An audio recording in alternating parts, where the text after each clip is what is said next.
Bapak Ibu Saudara yang dikasihi oleh Tuhan kita Yesus Kristus, sebelum kita memulai pekerjaan dan aktivitas kita, alangkah baiknya kita mendengarkan firman Tuhan. Sebelumnya marilah kita berdoa. Ya Tuhan Allah, Bapa kami yang di surga, pada pagi hari ini kami mengucap syukur atas segala berkat dan karunia yang Kau berikan kepada kami, sehingga kami dapat mengarungi malam hari hingga pada pagi hari ini. Terima kasih Tuhan atas segala berkat dan karunia-Mu. Amin. Bapak Ibu Saudara yang dikasihi oleh Tuhan kita Yesus Kristus, sebelum kita memulai aktivitas pekerjaan kita, mari kita mendengarkan firman Tuhan yang tertulis dalam buku Yehezkiel 20 ayatnya yang ke-17. Demikian dikatakan, tetapi aku merasa sayang melihat mereka, sehingga aku tidak membinasakannya dan tidak menghabisinya di padang gurun.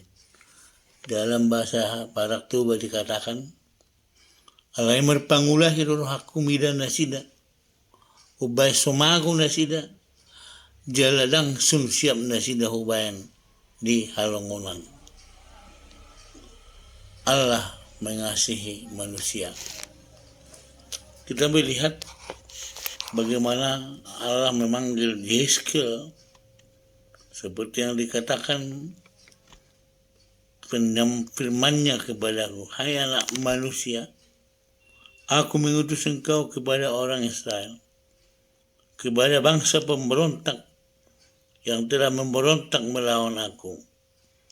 Mereka dan nenek moyang mereka telah mendurhaka terhadap aku sampai hari ini juga. Satu hal yang tidak bisa Allah sembunyikan dari sifatnya adalah bagaimana kasihnya. Pemilihan Allah kepada bangsa Israel sebagai bangsa pilihannya yang diciptakan oleh tangannya sendiri, yang membawa bangsa itu ke tanah Kanaan yang penuh susu dan madu. Tetapi bangsa itu tidak setia kepadanya. Lalu nats ini dituliskan kepada Yehezkiel dikala bangsa Israel ada di pembuangan Babel. Mengapa mereka jatuh ke dalam pembuangan Babel? Karena ketidaksetiaan mereka kepada Allah, sehingga Allah mengizinkan terbuang ke Babel agar bangsa itu mengetahui dosa mereka dan agar mereka kembali kepada Allah. Di dalam pembuangan Babel, mereka mengalami penderitaan. Mereka tidak bisa memakan hasil keringat mereka sepenuhnya. Mereka harus membayar pajak yang tinggi sebagai upeti ke Raja Babel. Mereka menjadi budak yang tidak bisa bebas melakukan aktivitasnya. Setelah mereka mengalami penderitaan, yaitu menjadi budak, Allah tetap memperhatikan mereka melalui Nabi Yehezkiel. Allah berfirman bahwa bangsa itu tidak dipunahkannya semasa di padang gurun. Akhirnya Allah membiarkan bangsa itu kembali ke Yerusalem dengan memakai raja Persia, yakni Raja Kores, setelah mengalami penderitaan selama 40 tahun di Babel.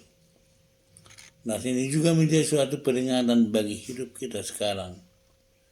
Seringkali Allah marah karena tidak laku dan tidak berlaku baik dan tidak melakukan kebenaran.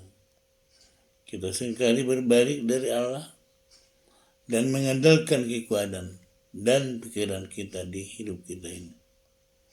Sebelum Allah murka, kita diingatkan agar berbalik kepada Allah. Sekalipun dikatakan bahwa Allah adalah pengasih, tetapi ada kalanya Allah mendatangkan murkanya, sama seperti kepada bangsa Israel, dibiarkan jatuh ke Babel. marilah kita menyelidiki hati kita di dalam setiap langkah kehidupan kita, agar Allah tidak mendatangkan murkanya. Allah masih mengasihi manusia, selagi Allah masih memberi kesempatan bagi kita, atau selama kita masih bernapas. Mari kita mengenal Allah dengan benar. Sebab ketika kita sudah mati, kita akan dihakimi seturut perbuatan kita selama hidup ini. Tentu mari kita melihat berkat dan penyertaannya kepada kita. Allah selalu menyertai kita. Amin. Mari kita berdoa.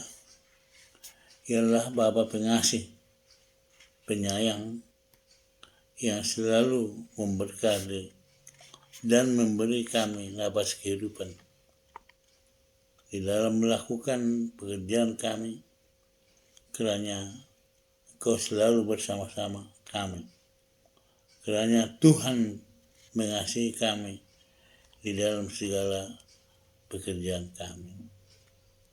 Biarlah karena tuntunan Tuhan, sehingga kami dapat melakukan semua tugas dan pelayanan serta pekerjaan kami. Dalam nama Tuhan Yesus, kami berdoa dan mengucap syukur. Dengarlah doa kami ini.